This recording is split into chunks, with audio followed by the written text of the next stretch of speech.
Hi everyone, কেমন আছো সবাই? তো সকাল সকাল ঘুম থেকে উঠে পড়েছি। তো কাল রাত্রে আমি চলে এসেছিলাম জগদ্দলে আমার বাড়িতে, কারণ আজকে হলো জামাই ষষ্ঠী।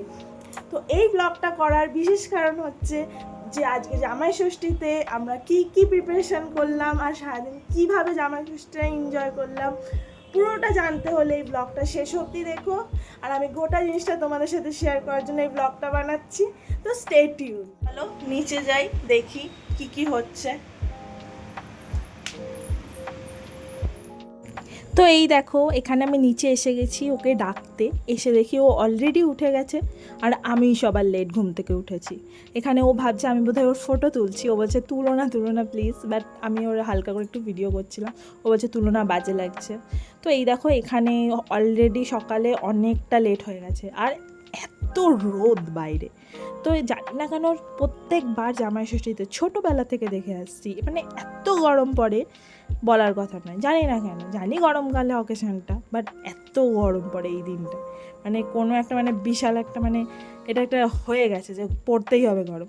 তো এখানে দেখো আমরা ফ্রেশ হয়ে গেছি আর মা এখানে অলরেডি সব কিছু রেডি করে ফেলেছে। আমিও মাকে একটু হেল্প করে দিয়েছি। তোমাদেরকে দেখিয়ে দেবো যে মা এখানে নিজের জামাইকে আপ্যায়ন করার জন্য কী কী রেডি করেছে। তো তোমরা এখানে দেখতেই পাচ্ছ 7 রকমের মিষ্টি রাখা হয়েছে, দই, চিড়ে, মুরগি, আর এখানে 9 রকমের ফল। আর এই যে মিও আমরের স্পেশাল জামাই ষষ্ঠী কেক, এটা তো এখন মানে হয়েই গেছে মিও আমরের, যে প্রত্যেকটা অকেশনে কিছু একটা স্পেশাল ডিজাইনের কেক বানিয়ে ফেলবে। তো খেতে তো ভালোই লাগে আর লোভ তো লাগেই, কিনবো না কেন বলো। তো এখানে দেখো আমাদের মেন শো স্টপার যে অলরেডি স্নান টান করে ফ্রেশ হয়ে রেডি হয়ে গেছে, ও খালি হাসছে আমি ওর ভিডিও করছি। তো এখানে দেখো মা সমস্ত জিনিসগুলো, খাবার দাবারগুলো এখানে সুন্দরভাবে সাজিয়ে দিচ্ছে। আর নিচে দিচ্ছি কেন তোমরা ভাবছো নিশ্চয়ই, তোমরা এর মধ্যে অনেকেই জানো যে এই স্পেশাল রিচুয়ালটা মানে জামাই ষষ্ঠী, এই পুরো যে ব্যাপারটা খেতে দেওয়ার এই আশীর্বাদ পুরো জিনিসটা, এটা বাঙালিদের আমাদের নিচে বসেই করে থাকা হয়। তো আর এটা যেহেতু প্রথম জামাই ষষ্ঠীতে আমরা পুরোপুরি ভালোভাবে রিচুয়ালগুলো ফলো করছি। আর অনেকেই উপরে বসে খায়, কোনো ব্যাপার না, এটা যার যার নিজস্ব ব্যাপার। তো দেখো মা এখানে ধান দূর্বা আশীর্বাদ করার এই যে প্রদীপ সমস্ত জিনিস এখানে সুন্দরভাবে সাজিয়ে নিচ্ছে। তো এখানে ফার্স্টে এখানে পুরোপুরি সাজিয়ে নেওয়া হচ্ছে ভালোভাবে, তারপরে ওকে এখানে বসতে দেওয়া হবে। আর মাকে বলছে একটু ক্যামেরার দিকে দেখো, মা এগুলো একদম বিশেষ তেমন পছন্দ করে না। তো যাই হোক, জোর করে করছি সবাইকে, একটু মজাও পাচ্ছি আমি। তো এখানে দেখো মা ওকে আশীর্বাদ করে নিচ্ছে ধান দূর্বা দিয়ে ভালো করে। আর এই রিচুয়ালটার পিছনের কারণটা আমি যতটা জানি সেটা হচ্ছে এখানে মা নিজের মেয়ের স্বামীর জন্য, মানে জামাইয়ের দীর্ঘায়ু কামনার জন্য এই জামাই ষষ্ঠীর স্পেশাল রিচুয়ালটা করে থাকে। তো এখানে মা তো খুব যত্ন সহকারে নিজের জামাইকে খাইয়ে দিচ্ছে। তো ব্যাপারটা আমার বেশ ভালোই লাগে। আমার তো মনে হয় যে জামাই ষষ্ঠীর মতো একটা বৌমা ষষ্ঠী হলে বিশাল ভালো হতো। আর এই যে এত সুন্দর সুন্দর রান্না করে এই যে জামাইকে স্পেশাল ফিল করানোর যে ব্যাপারটা, আমার তো বিশাল ভালো লাগে। এরকম হলে মানে এই দিনটা নিজের যেন সেলিব্রিটি ফিল হয়। মা সব কিছু একটু একটু করে ওকে খাইয়ে দিচ্ছে। আগে সমস্ত খাবারগুলো যা যা আয়োজন করা হয়েছে সব একটু একটু করে খাইয়ে দেওয়া হচ্ছে, এরপরে ও নিজের মতো করে খেয়ে ফেলবে। তো এখানে এটা সকালবেলাতেই আমরা ষষ্ঠীর রিচুয়ালটা পালন করছি, কারণ এটা জানি না একটা টাইমিং থাকে, আমি যতদূর জানি যে 12টা বা 2টো সামথিং কিছু একটা হবে, যে এর মধ্যে রিচুয়ালটা কমপ্লিট করে ফেলতে হবে। তো এই দেখো এখানে আমি সবার একটু হালকা করে ক্লিপিংস নিচ্ছি। আর এই যে মা এখানে শঙ্খ বাজিয়ে রিচুয়ালটাকে মোটামুটি এন্ড করে দিচ্ছে। আর এরপর নিশ্চয়ই আরেকটা কিছু একটা আছে, তোমাদের সাথে সবই শেয়ার করব, তোমরা সবই দেখতে পারবে। আর এই যে এখানে বস্ত্র দিয়ে দিচ্ছে জামাইয়ের হাতে, এই বস্ত্রটা পরেই ও দুপুরবেলা খেতে বসবে, এটাই নিয়ম। আর এখানে দেখো বাবাও আশীর্বাদ করে নিচ্ছে ওকে, কারণ বড় যেহেতু, আর মা বাবা দুজনেই আশীর্বাদ করলেই ভালো লাগে। বাবাদের করতে হবে এরকম কোনো ব্যাপার নেই, কিন্তু তবু আমি বললাম যে তুমিও করো, কেন করবে না।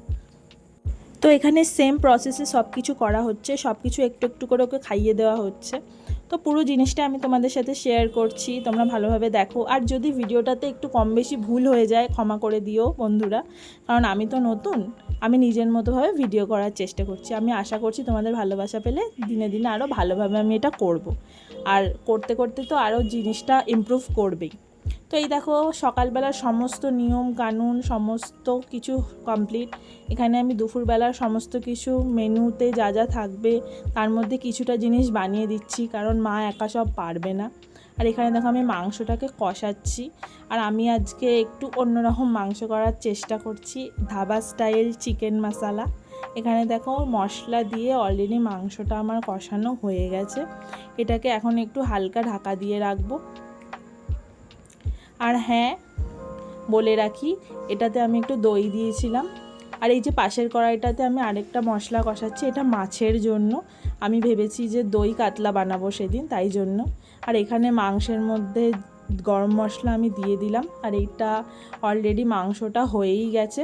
তো এটাকে হালকা গরম মশলা দিয়ে নাড়িয়ে চাড়িয়ে ভালোভাবে একটু ফুটিয়ে নামিয়ে দেবো।